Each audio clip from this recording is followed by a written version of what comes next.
someone who's not into... Well, if you liked Photoshop, you should just keep going with, learn to use Premiere, and then there are many modeling programs and animation, and it's endless, as I'm sure you can imagine. But, just mastery of tools. I mean, we all have this idea that we shouldn't learn anything after the age of 30 or something like that. I don't think you can live like that anymore. I mean, I could spend, if somebody would pay me, I could spend all my time learning software, learning to do things better and to bring more control to my art, and the software is endlessly evolving too. I mean, everything seems to be evolving together. I think, you can never, the future is always more complicated than any ideological agenda imagines it. So, right at this moment, even as we're reaching toward virtual reality and immortality and whatnot, there are people scarifying themselves in the rainforest tonight and beating the log drums, and nothing has changed. So yeah, it's really about stretching out over a broader and broader spectrum. I have no problem with the people scarifying themselves in the rainforest. I'm all for that.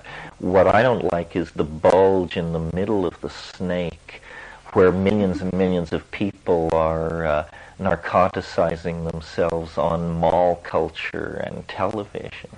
I mean, I'm not going to launch a moral crusade to take away people's daytime TV watching, but I certainly think,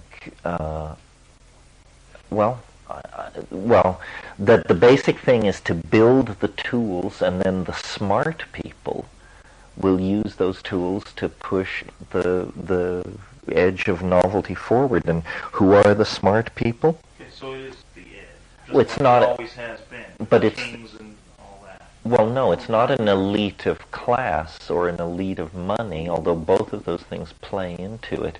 It's an elite of technological intelligence. There will be people in the slums of Shanghai who will be world leaders in this field simply out of their tenacious intelligence. That wonderful thing Gibson says in Neuromancer, the street finds its own uses for things. So in a way, it's the confounding of of the other forms of hierarchy.